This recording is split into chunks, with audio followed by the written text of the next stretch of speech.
6th to 12th வரைக்கும் இருக்கிற சார்பெழுத்துக்களினுடைய வகைகள் பற்றி பார்த்தோம். போன வீடியோவில் அதுதான் பார்த்தோம், அதுதான் போட்டிருந்தேன் நான்.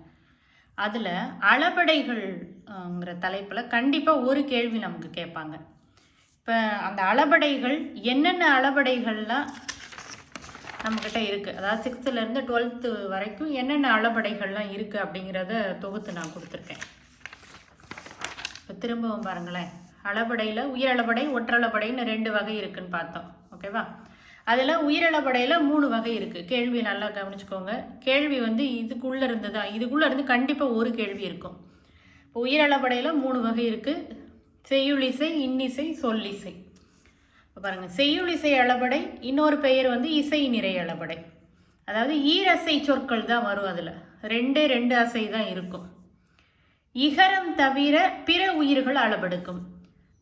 இதுதான் கீ பாயிண்ட்டு. அதாவது அளபடை சொல்லல, அந்த வார்த்தையில் அளபெடுத்து இருக்கு அப்படின்னா இகரம் இருந்துச்சுன்னா அது செய்யுளிசை அளபடை கிடையாது. நம்ம அதை ஒமிட் பண்ணிடலாம், ஆப்ஷன்லேயே அதை எடுத்துடலாம். அப்போ இகரம் அளபெடுத்து இருந்தால் அது என்ன அளபடை சொல்லுங்க பார்ப்போம். வெரி குட், இன்னிசை, சொல்லிசை அளபடை. ஓகேவா? அப்போ இகரம் அளபெடுத்தா சொல்லிசை அளபடை. இகரம் செய்யுளிசை அளபடையில் அளபெடுக்காது. இகரத்தை தவிர மற்ற எல்லா எழுத்துக்களும் என்ன செய்யும்? அளபெடுக்கும். இதுதான் கீ பாயிண்ட்டு. அப்போ செய்யுளிசை அளபடை, இன்னொரு பேர் இசை நிறை அளபடை, ஈரசை சொற்களாக வரும். இகரம் தவிர பிற உயிர்கள் அளபெடுக்கும். ஓகேவா? நெக்ஸ்ட் பாருங்களேன், இன்னிசை அளபடை. இன்னிசை அளபடைனா உகரம் மட்டும்தான் அளபெடுக்கும், வேற எந்த எழுத்துமே இன்னிசை அளபடைக்கு வராது. இது நல்லா ஞாபகம் வச்சுக்கோங்க. இன்னிசை அளபடையில் உகரம் மட்டும்தான் அளபெடுக்கும். மூவசை சீர்களாக இருக்கும். அதாவது அசை பிரிக்க தெரிஞ்சிருக்கணும். அதாவது நேர் நேர் தேமா, நிறை நேர் புளிமான்னு படிச்சிருப்போம்ல. இப்போ திருக்குறள் எடுத்துக்கிட்டிங்கன்னா ஈரசை சீர் வரும், மூவசை சீர் வரும். மூவசை சீரில் காய்ச்சீர் மட்டும்தான் வரும், கனிச்சீர் அதில் வராது. இப்போ இந்த மாதிரி விஷயங்கள் எல்லாம் நமக்கு கொஞ்சம் தெரிஞ்சிருக்கணும். அப்போ இந்த லைன் இன்னும் கொஞ்சம் டெப்த்தாக போகும். ஆனால் இது கொஞ்சம் ஈஸி தான் நமக்கு. உகர அளபெடுத்திருந்தால் என்ன அளபடை? இன்னிசை அளபடை. அவ்வளோதான். இந்த கீ பாயிண்ட்டு தான் இதுக்கு முக்கியம். ஓகேவா? இகரம் தவிர பிற உயிர்கள் எல்லாமே அளபெடுக்கிறது செய்யுளிசை அளபடை. உகரம் மட்டும் இருந்தால் அது இன்னிசை அளபடை. இன்னொன்று பாருங்கள், இங்கே உகரமும் இங்கே வரலாம், செய்யுளிசை அளபடை அல்லது இசை நிறை அளபடையில் இகரம் தவிரன்னு தான் சொல்கிறோம். இங்கே உகரமும் வரலாம், ஆனால் இங்கே என்ன இருக்கும்? ஈரசை சொற்களாக இருக்கும்.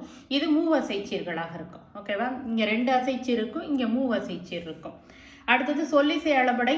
பெயர் அல்லது வினை, பெயர் இல்லைன்னா வினை எதுவாக மாறிடுது? எச்ச சொல்லாக மாறும், முடிவில்லாத ஒரு சொல்லாக மாறும். இகரத்தில் முடியும். இதுதான் கீ பாயிண்ட்டு.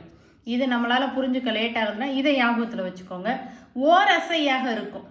அப்போ ஓரசை சொற்கள் பாடலோட நடுவில் என்ன செய்யாது? வராது. அப்போ என்ன பண்ணணும்னா ஈரசை சொல்லாக மாற்றணும். அப்போ ஈரசை சொல்லாக மாற்றணும் அப்படின்னா இந்த இகரம் அளபெடுக்கும். அவ்வளோதான். இந்த சொல்லிசை அளபடையில் இருக்கக்கூடிய விஷயங்கள் இவ்வளோதான். இப்போ புரியுதா? செய்யுளிசை அளபடைனா என்ன? இன்னிசை அளபடையில் உகரம் மட்டும்தான் வரும். சொல்லிசை அளபடையில் இகரம் மட்டும்தான் வரும். அவ்வளோதான். இப்போ எக்ஸாம்பிள் பாருங்களேன், இன்னும் கொஞ்சம் நல்லாவே புரியும். பாருங்களேன், வளா, போய், தொழாள், எல்லாம், படார்.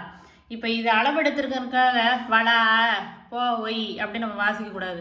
அந்த போவை நீட்டி சொல்லணும். அவ்வளோதான். அப்போ இது எல்லாமே என்ன அளபடை சொல்லுங்க பார்ப்போம். வளா, போய், தொழாள், எல்லாம், படார்.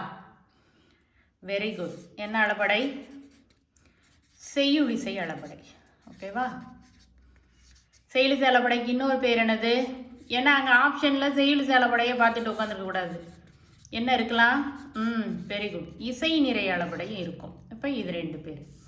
அடுத்தது இகரம் வருதுனாலே என்ன அளபடைன்னு சொன்னேன்? அவ்வளோதான், சொல்லிசை அளபடை.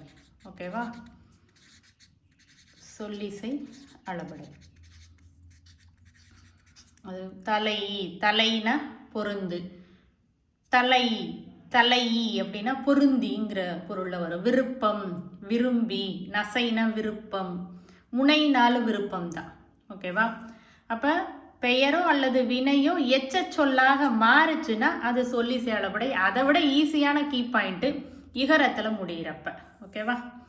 அடுத்தது உகரம் வந்தால் என்னது? அவ்வளோதான், இன்னிசை அளபடை. ஓகேவா? அப்போ அளபடையில் கண்டிப்பாக ஒரு கொஸ்டின் இருக்குது. அதை மட்டும் நல்லா ஞாபகத்தில் வச்சுக்கோங்க. எல்லாத்தையும் எழுதுங்க. எழுதி செல்லும் விதியின் கை எழுதி எழுதி மேற்செல்லும். கண்டிப்பாக எழுதுறது தான் நம்மளுடைய நம்ம படிக்கிறதுக்குரிய அர்த்தத்தை வந்து இன்னும் நல்லாவே கூட்டும். நம்ம படித்தது எல்லாமே மெமரியில் இருக்கணும் அப்படின்னா எழுதி பாயிண்ட்ஸ் எடுக்கிறத தவிர வேறு வழி எதுவுமே கிடையாது.